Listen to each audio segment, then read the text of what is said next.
Start करें तो देखो, सबसे पहले तो अपन लोग अभी पढ़ने जा रहे हैं एटम। एटम यानी परमाणु के बारे में। तो सबसे पहले एटम होता क्या है, परमाणु होता क्या है। Atom is smallest particle which take place in chemical reaction. परमाणु सबसे छोटा क्या है, कण है जो क्या करता है, रासायनिक अभिक्रिया के अंदर भाग लेता है।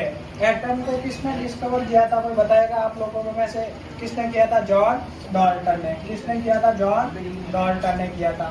आई बात समझ में?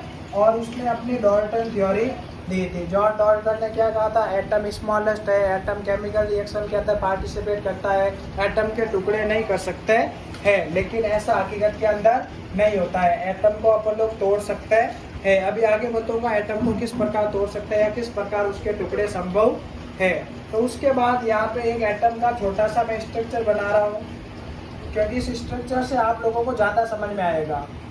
ये वैसे अपने रिवीजन वीडियो है, ठीक है ना।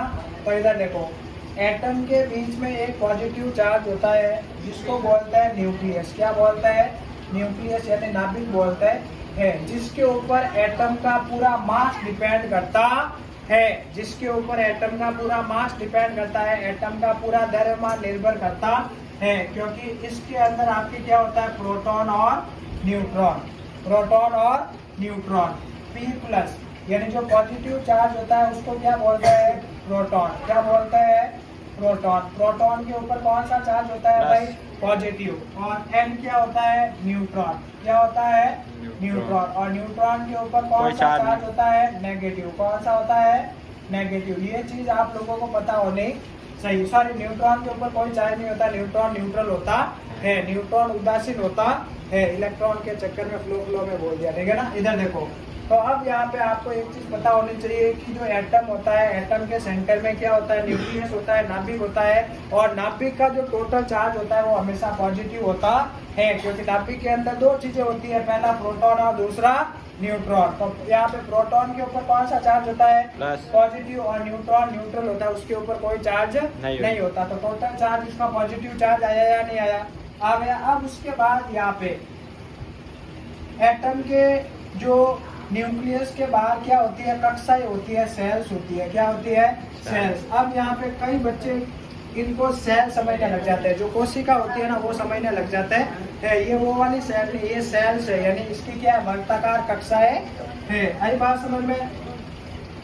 तो इन कक्षाओं की खोज किसने की थी? नील्स बोर ने की थी। किसने की थी? नील्स बोर ने, जो अपन आगे पढ़ेंगे। अभी अपन लोग पहले थोड़ा और इसको समझते हैं। बेटा, प्रोटॉन की खोज किसने की थी? रदरफोर्ड ने। किसने की थी? रदरफोर्ड ने, क्योंकि रदरफोर्ड ने न्यूक्लियस को भी खोजा था। न्यूक्लियस की खोज भी किसने की थी? रदरफोर्ड ने की थी। ये चीज आप लोगों को पता है या नहीं है?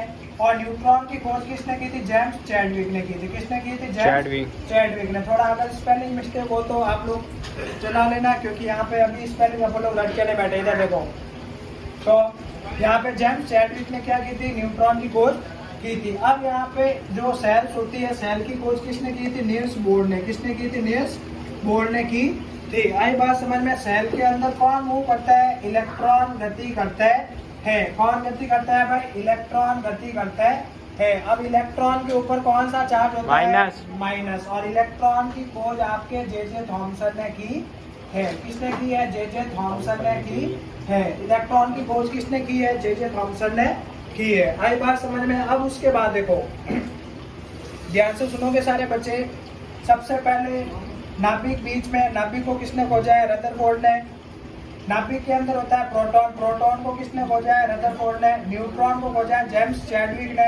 और उसके बाद इलेक्ट्रॉन, इलेक्ट्रॉन को किसने खोजा है? जे थॉमसन ने। लेकिन अगर आप लोग बोलोगे सर सबसे पहले क्या खोजा गया था, तो सबसे पहले एटम खुद खोजा गया था। किसके द्वारा? जॉन डाल्टन के द्वारा। एटम के बाद उसके बाद क्या खोजा गया था? इलेक्ट्रॉन। उसके बाद यहाँ पे आपके प्रोटॉन और न्यूक्लियस खोजे गए थे। और उसके बाद आपके क्या होता है? न्यूट्रॉन की खोज हुई थी। आई बात समझ में? पढ़ने में अपन आगे पीछे पढ़ रहे हैं, क्योंकि अपन डायग्राम को थोड़ा डिटेल से समझ के जा रहे हैं, इसलिए अपन लोग आगे पीछे पढ़ रहे हैं। अब यहाँ पे सारे बच्चे आगे ध्यान से सुनना। एक एटम के अंदर बोर्ड ने कितनी कक्षाएं बताई थी? 4। ये N1 है। आई बात समझ? सॉरी, ये कौन सी है? K है, ये M है, ये M है और ये N है। इसके लिए N का मान कितना होता है? 1। इसके लिए N का मान 2, ये इसके लिए N का मान 3 और इसके लिए N का मान 4। अब यहाँ पे बोर्ड साहब ने एक और चीज बताई थी, हर क्लास के अंदर इलेक्ट्रॉन कैसे बढ़ते हैं, 2n का स्क्वायर, 2n का स्क्वायर, यानी जो कक्षा है उसके अंदर n की वैल्यू क्या है उसका स्क्वायर करके उससे मल्टीप्लाई कर लो। जैसे पहली कक्षा के अंदर कितना इलेक्ट्रॉन आता है 2, क्योंकि 1 का स्क्वायर कितना होता है पहली कक्षा के लिए, देखो 4 के कक्षा के लिए 2 1 का स्क्वायर, क्योंकि n बराबर 1 है या नहीं है, तो 1 का स्क्वायर 1, तो 2 1 जा 2 हुआ या नहीं हुआ।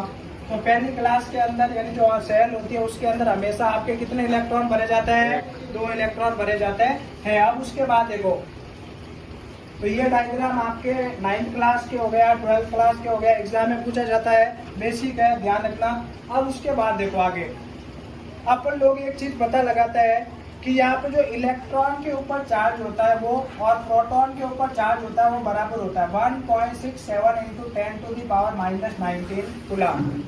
आई बात समझ में, इलेक्ट्रॉन और प्रोटॉन के ऊपर जो चार्ज होता है वो आपके क्या होता है, उसका मैग्नीट्यूड हमेशा बराबर होता है, जो क्या होता है आपके 1.67 × 10⁻⁻19 होता है। आई बात समझ में।